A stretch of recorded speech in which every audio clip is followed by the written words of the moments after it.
Hello, welcome to the queue for a recap of turn 13 in Operation Champ.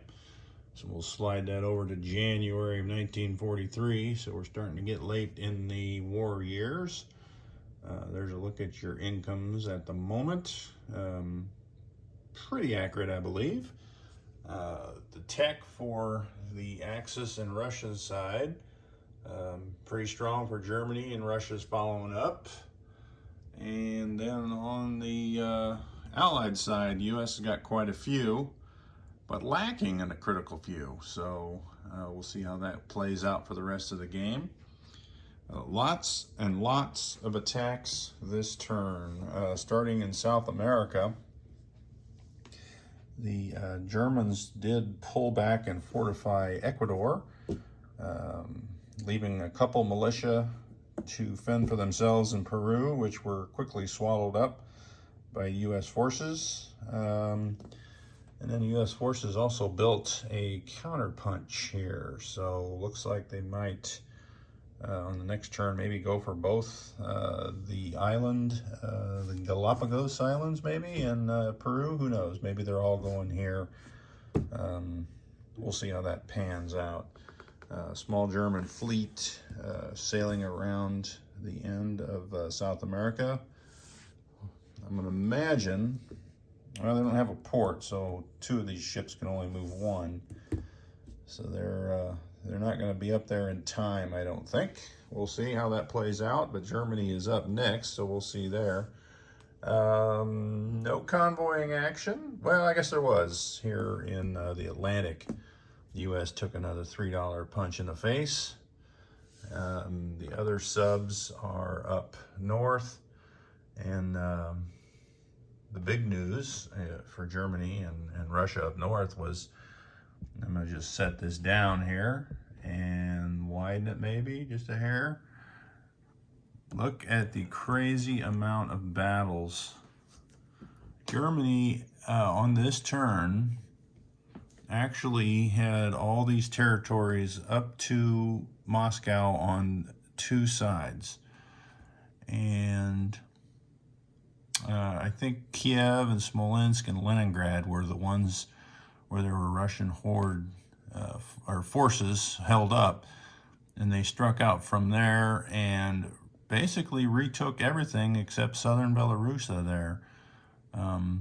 So it was a massive push by Germany, destroying massive Russian units, and likewise the counterattack was massive. So now both sides are pretty much depleted.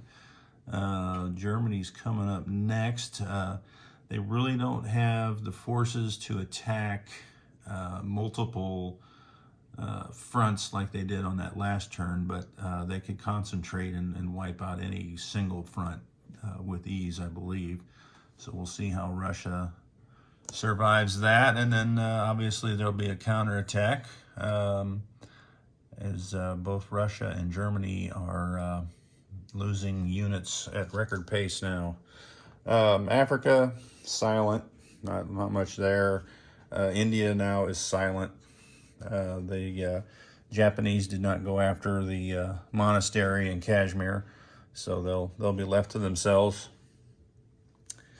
In the Pacific, though, we'll start with Japan. I'll be dang if they didn't kamikaze again in the Sea Zone 62 here off Midway. And quite frankly, 3 out of the 4 kamikaze hits have been target select.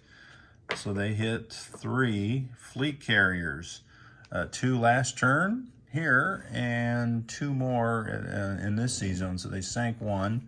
The other casualty that was chosen by U.S. was that other wounded fleet carrier, because if it repairs here, they would have had to have left it here alone, or I suppose they would have had to have left some ships to protect it, because there's enough subs out there that could have been sank pretty easy. So I think the decision to sink that carrier probably was a good one, and move on from there. They also sank some screening destroyers.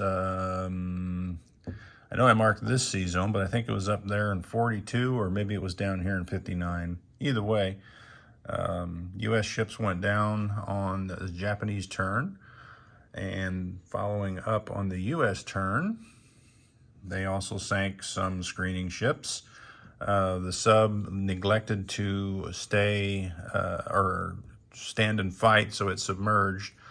So all the U.S. forces came through, took the Curly Islands, sent a small air force in here to knock out some Japanese air force. I think they got a carrier as well. In China, battle for Shantung. CCP took it from China, and then China took it back from the CCP. The only other significant battle was up here where some Japanese paratroopers are threatening the Novorossiysk factory. They were one shy from getting into the factory, but nonetheless, now Russia will have to defend that factory this turn, or risk losing it. And quite frankly, they really can't spare the guys. They need them in the Europe side, so a calculated move there. Other attacks, China did reclaim Hainan as well, and some of the islands, the Dutch East Indies, well, actually all of them except for Borneo, has been reclaimed by Commonwealth forces. And some good convoy action this time by the British subs. Took 5 off Japan.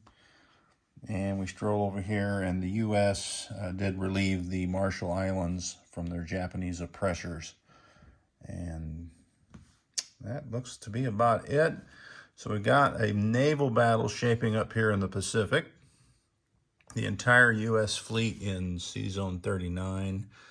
Japan is spread out into 3 sea zones, but they could easily go